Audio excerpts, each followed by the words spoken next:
Hello everyone. So, you may remember this. Some people who watch my channel have been absolutely desperate for another fire alarm video, but I've always said I wasn't going to do one because I wasn't going to make any changes to the system. So it would be the same test over and over and over again, which would be rather boring and pointless. But now I have made some changes to the system. So I've deleted all the old videos because I didn't think they were very good anyway. And I'm going to do this one now of the updated system. So it's still the same system, the E.M.S FirePoint system 5004. My favourite fire alarm system, I think, to be honest. So the panel is the same in the summer house on the wall where it's always been. So nothing's quite changed there. Well, actually, the summer house is the same because the panel's there where it's always been. The detector's there where it's always been. The sound is there where it's always been. And so is the call point. But yeah, so there has been a few changes when we get into the garage and beyond, which I'll show you. Now, so this is how your fire alarm panel should be normally. You know, this is how every fire alarm panel should be normally, because the power light is lit, or the healthy light, or whatever your panel has. None of these fault lights at all should be on.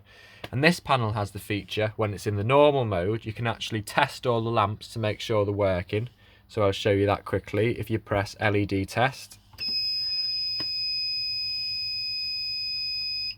every single lamp on the panel illuminates to show you it's working correctly. Yes, so we'll do a demonstration of the way the system is now. So I'll show you what's changed first of all. Like I said, everything was the same in here. But if you come through into the garage, the call point that was there, if some of you remember, it was on the shelf bracket, but there was that much rubbish in the way. It was getting hard to see it really. So we had all the stuff there, so I've moved it. So I've put it there now where, you know, it's easily seen, it's quite accessible. It's not in the way, so yeah, that's the place. Well, that's where it should have been all along, really. I don't know why I ever put it over there. And it's even got a sign here saying fire alarm call point. Now that sign was above it, but it fell off. Wasn't that brilliant? So yeah, that's just why that's there. It's just behind that wire, really. It's not, you know, meant to be there. It's just there, out the way. It's a bit confusing, actually. It probably shouldn't be there because it's by the Texacom alarm keypad for the burglar alarm. So that is a bit misleading, although you'd see the red, wouldn't you, and think you'd put two and two together. But hey ho, it's not installed in a commercial environment, is it? And then the detector that used to be there, you can even see the screw holes where it was, is now up there on the ceiling, which is where it should be, really. It needs to be that high up because obviously if there's a fire, all the smoke's going to go to the ceiling and stay there. So that's in a much better spot. The sounder strobe is there because I like where it is, and it's the only place really in here where it can be seen wherever you are. Once you start putting it up on the walls, because there's that much rubbish in here, it can easily get lost. And because it's a sounder strobe, it needs to be seen, because obviously it strobes as well. If it was just a sounder, well, you could stick it anywhere, but it needs to be seen because it's a sounder strobe. There's an emergency light there too as well. That's new. I need to do a video on that. So that's the garage.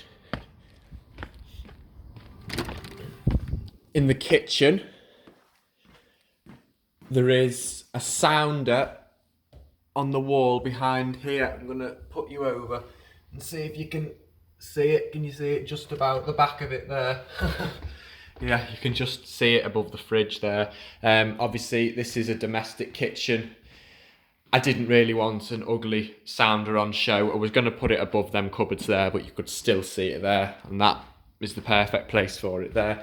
Nothing in the hall because this is a mains hardwired smoke detector, so don't really need anything because that is interlinked to two other alarms. So not much need for it really, for anything else I mean. But in here, in the porch, well, it's a cloakroom. There used to be a sounder in there. That is now gone because we've got on the ceiling a sounder sensor. Now these are brilliant because they don't look as bad because it's coloured white for one, and it's two devices in one. So it's actually a detector and a sounder in one, which is where it gets the name sounder sensor. So, you know, I wouldn't really want a separate sounder and detector and call point on display in the house because it doesn't look very good. Again, remembering this is domestic. So a sounder sensor is perfect. Granted, it is quite big. I mean, there's my hand for comparison. But it's all right. I'm happy with it there. I've got no complaints. So that's a nice change. I'll just show you my bedroom briefly now as well. I think that is the same in my room. That's always been there. That is a CQR Somac 2. That's an internal burglar alarm sounder. So that is nothing to do with the fire alarm system. That is a hardwired device. And then we've got the detector above the sounder like we've always had. I mean, it's not ideal having a big ugly red sounder on show, but like I said, it's my bedroom and not many people see it, so I'm happy with that for now. That looks like it's yellowed terribly. It's not actually that yellow. It's, I think the camera makes it look worse, to be honest, especially on the white background, but it is yellow, but it's not as yellow as the camera's making out. And here we have another sounder sensor in the ICT suite. Well, that's what we call it. It's just got the computers in, really. So again, you know, if there's going to be a fire, it's going to be in a room like this. We've got computers, printers, stuff here, electronic typewriters.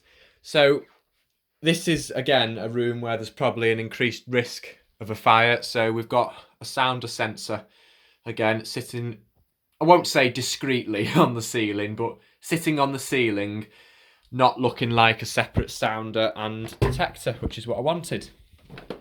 So the system is now a lot more involved in the house, which is what I was after, really, thanks to the sounder sensors. And then in here, this is all Hoovers at the moment. It's getting sorted out. Ooh, what's this? Got a Turbo Master there, a Co-op exclusive Senior, both two gorgeous machines. What have we got here? Oh, look at that Senior, isn't that nice? Oh, can't help myself. Look, Junior, refurbished by me. Yours truly. Fabulous. Anyway, it's not about that, but I just can't help myself. So, in here, sounder sensor as well. So, there's another one of the hardwired interlinked smoke alarms, as I said, so there's no point putting it out here. So I've put it on the ceiling in here where I am quite happy with it because it's also keeping a lookout for any fires, detecting for smoke, and also acting as a sounder as well. So that is fabulous. So what I will do, I'll set the system off now. I'm not going to trigger any devices at the moment. I'm just going to press sound alarms, which will sound everything so you can hear what it's like. And you know, for all around sounders in every room, you can hear it quite clearly through every room in the house, which, as long as that is the case, I'm happy, because that's all I needed, really. And, you know, ideally, like I said, you'd have a detector in the hall, but we've got these hardwired ones which have been plastered in, so I'm not going to mess with that. But if there was a fire, you know, I would like to think eventually it is going to trigger one of the E.M.S detectors. So, yeah, I'll press sound alarms now and show you.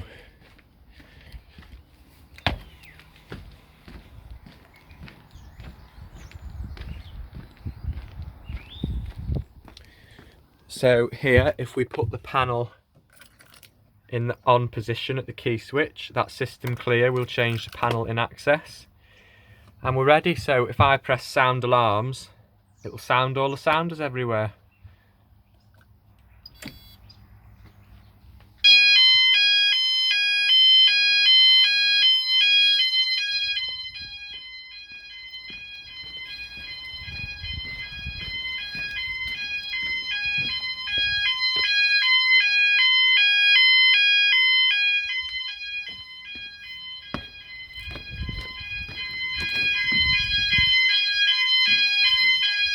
One behind there ringing. Sounder sensor in the cloakroom.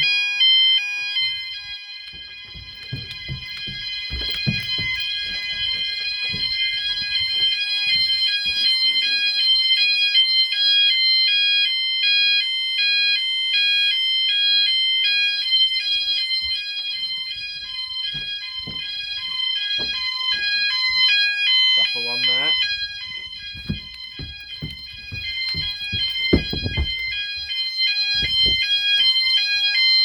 One in the loft room.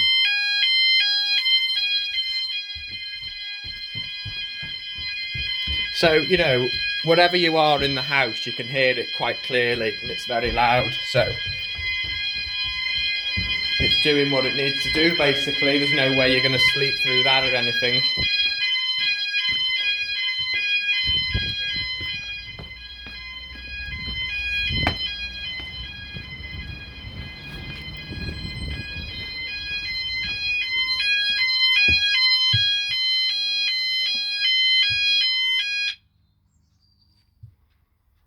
And then they'd be quiet once you press silence alarm. So yeah, so you've seen all the sounders go off, so I'm not going to do that again in this video. What I'm going to do now, I'm going to test the devices. So first up, we'll start with a bang and we'll press the call point, and then I'll show you in a minute how I'm going to test the detectors. So a call point, as you know, is very good if there is no detector. So it's a way of manually raising the alarm, or if the detector fitted is faulty, you can raise the alarm. So yeah, they're quite handy to have. They're good to put in easily accessible spots, as I was explaining in the garage, because you need to be able to press them quickly in a fire. So like this one by the door and in the garage by the door, it's quite easy to clonk it on your way out, which is the whole idea. So yeah, I won't test it by putting the key in the bottom. I'll test it by pressing it, because obviously that's what would happen in a fire, so that's what I'm trying to show. So as soon as you press this, the alarm should go off.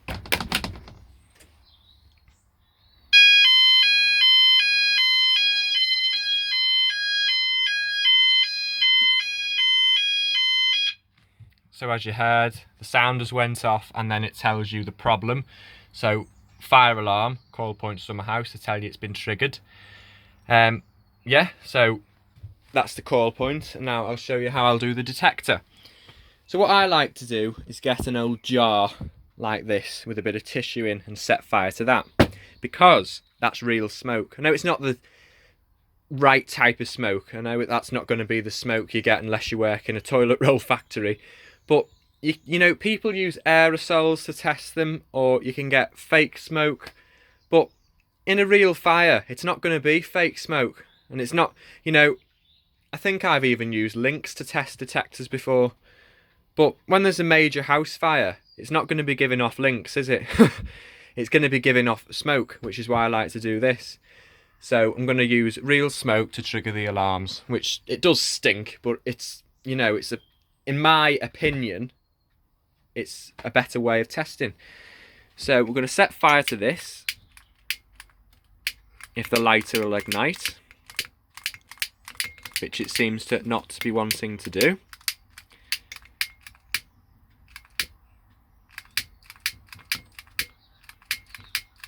I don't know why that is.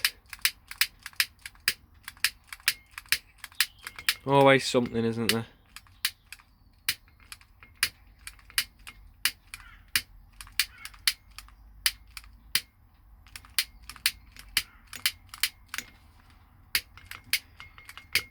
Hope I don't have to cut the video short to get a new lighter. Tell you what, there's a bit of a draft coming in off the door here, so I'll shut the door so there's no draft, and plus it'll be better for when we're actually testing the detector.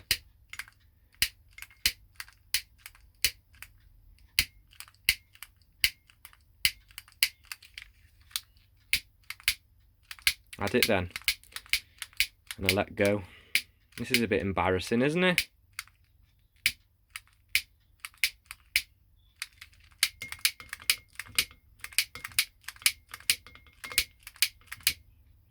I think we're going to struggle, aren't we, if I'm having to test every detector like this.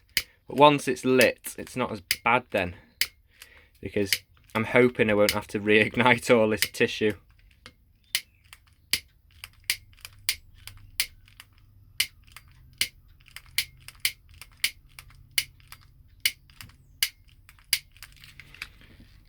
Good God.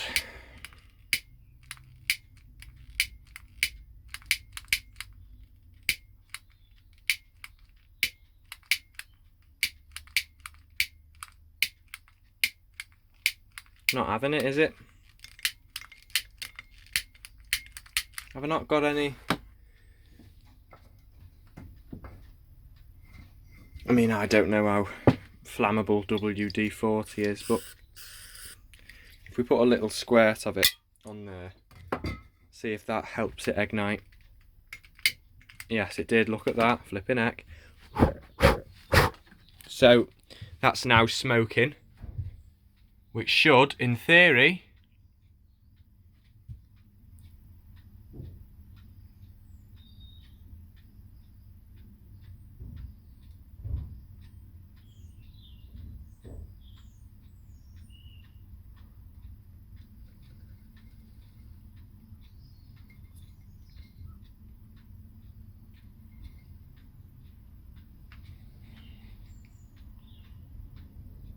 no.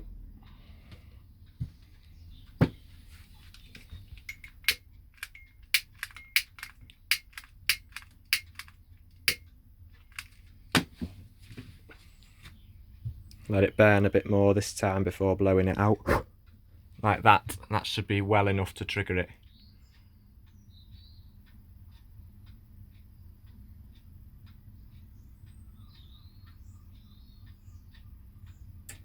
There you go. Panel goes into fire mode.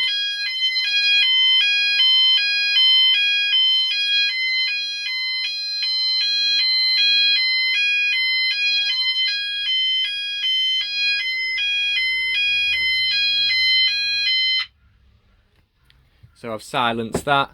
So obviously the detector's now triggered. This is indicated by the red light coming on, which is the fire light or signal light. And again, the panel is telling us what the problem is, where it is.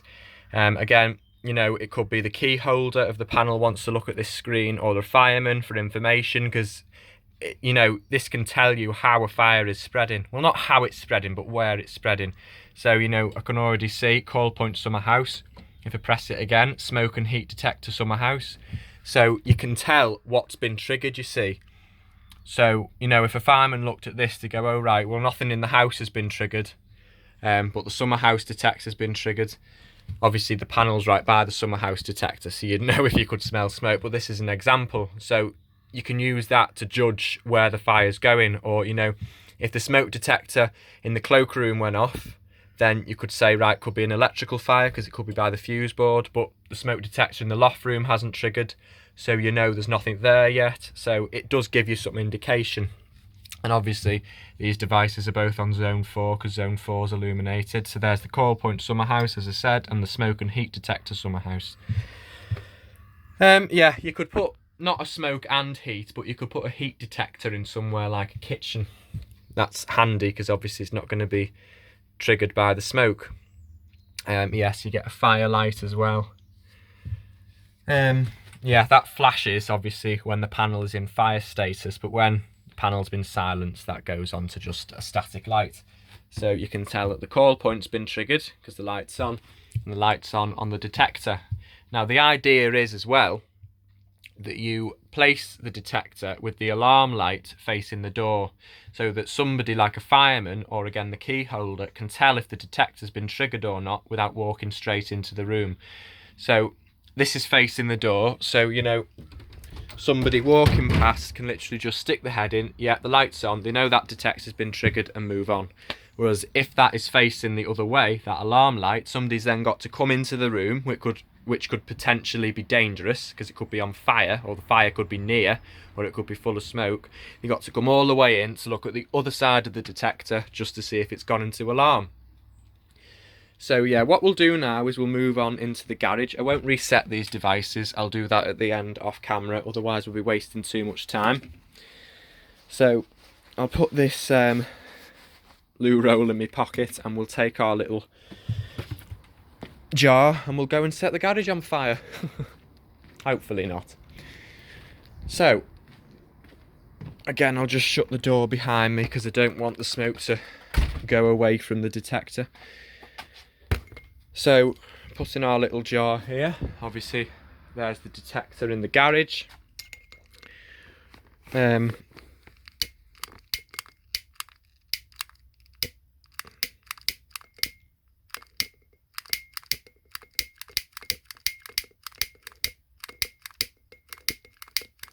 Don't know what the hell's the matter with this lighter. Must be the only lighter in the world that doesn't like fire.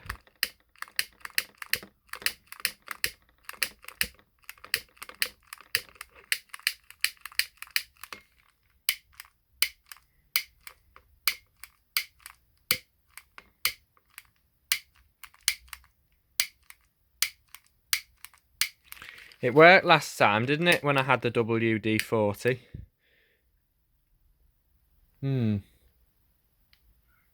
Just want to see if I've got any. I have. I've got some in here as well. I think we're going to need some assistance from it. So what I'm going to do, a bit more WD-40. Just going to spray it directly in there. Not a lot. And then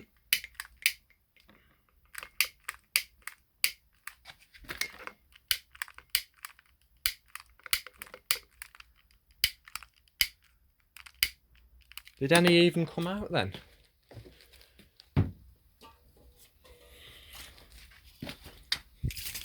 Give it a shake. Yeah, a bit came out then. I could hear it. So I think a bit went on the outside of the thing as well. Yeah, look at that, bloody hell. So, you know, we'll do that and then we'll blow it out. Like so. And then we'll hold it up to the detector. I can't really reach any higher than this. It's a very high ceiling. But hopefully there's enough there. Yeah, lights come on.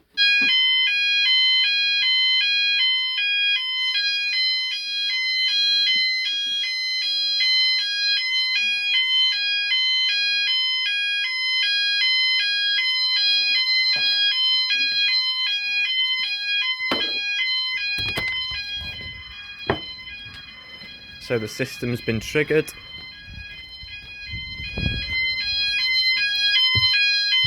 Silence. And that detector was on zone 3 because zone 3 has illuminated on the control panel. So as you can see, smoke detector, garage, fire alarm. So at this stage the fireman could go, right, so the summer house detector's triggered and the garage detector's triggered. So, you know, they know where the fire is spreading to.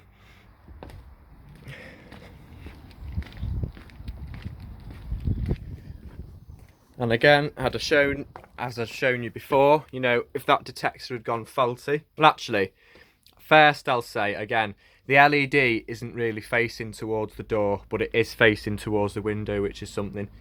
And as soon as you come in, you can actually see the LED on it without having to make your way further into the room. As you can see there, it's on, it'll go off and then come back on again to signal it's gone into alarm. But if that fails, you can always bang on a call point, which again triggers the same effect.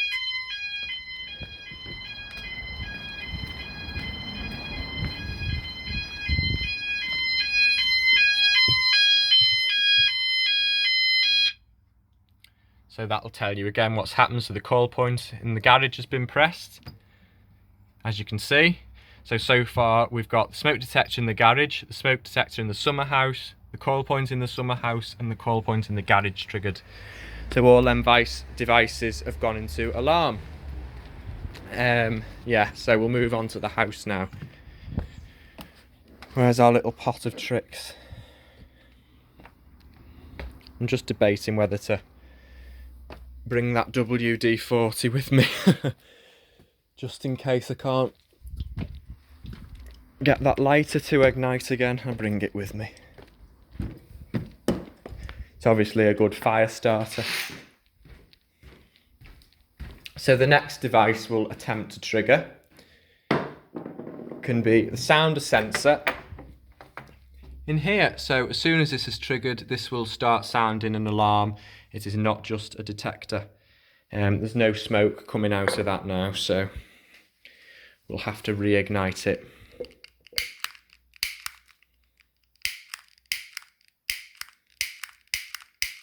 It's funny that, isn't it?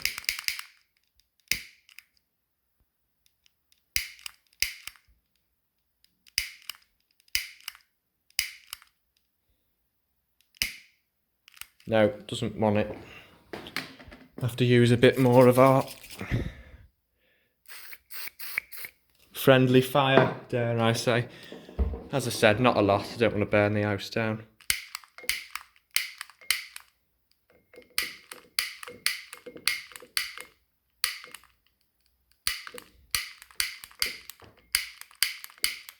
I think what might help there as well is if we put some fresh tissue in. Obviously this is a lot easier to do when you've got two hands. So, and we'll put that in, for good luck.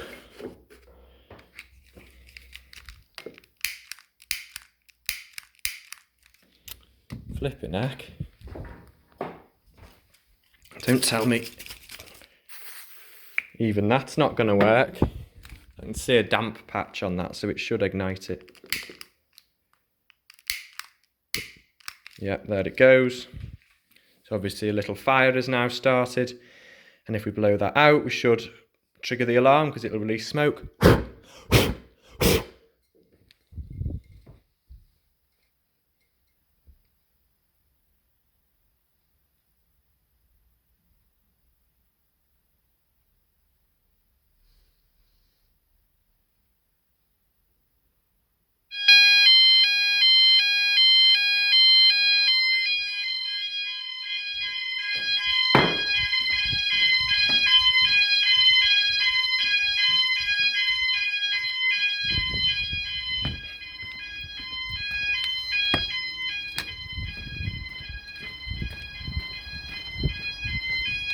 So obviously, just like before, that creates a full alarm condition.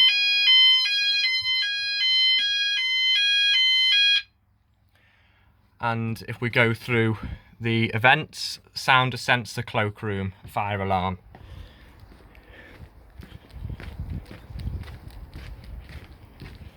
So there is only 3 detectors left to do.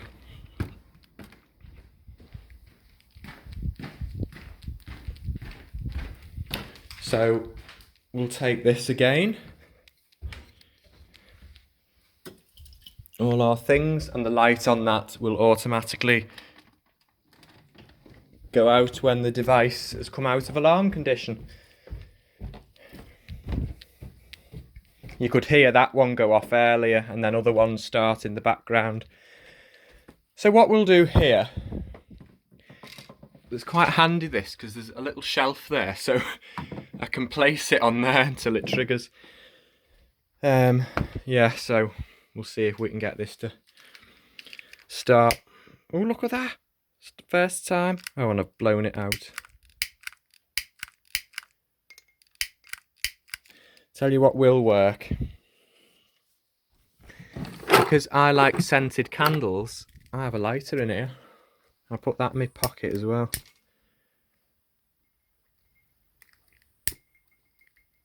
As it seems to be doing much better than that proper lighter thing, so I'll blow it out.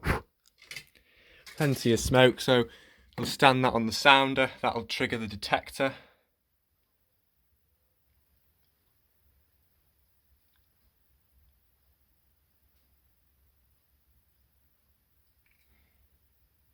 I was going to say should trigger the detector, but it seems to be blowing right away. Oh, no, it has got it. Yeah.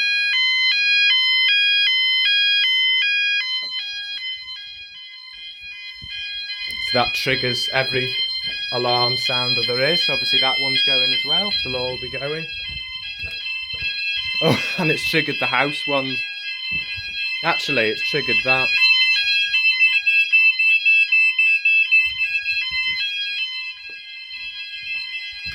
It's triggered the standalone detector as well.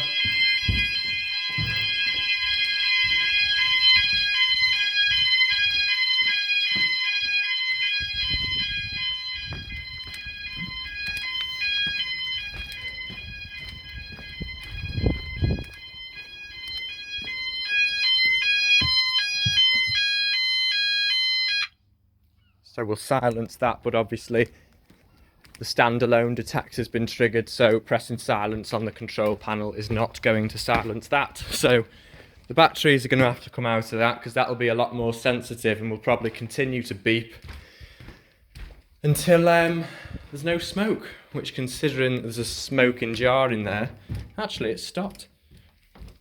But yeah, I do like them detectors. They are ideal for bedrooms and places like that. As you saw, they light up, and light is said to wake humans more than sound. I just press it again to show you the light. So obviously that's the test button. That is quite bright, and you know, right above my bed, it's going to wake me up. But obviously it's not really needed now because I've had the E.M.S system for ages. I think 8 years I've had it now. So obviously you can see the light on the detector there. So we'll move on.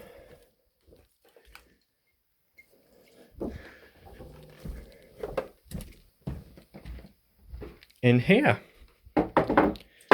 And we'll use my little bedroom lighter again because the big thing didn't like it, did it?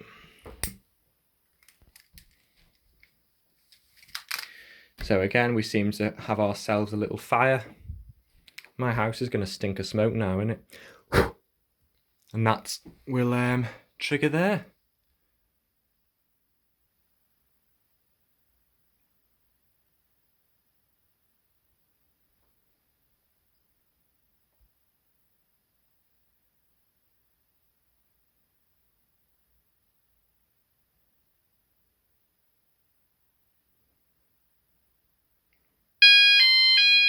That started. And then you can hear the other ones have started in the background.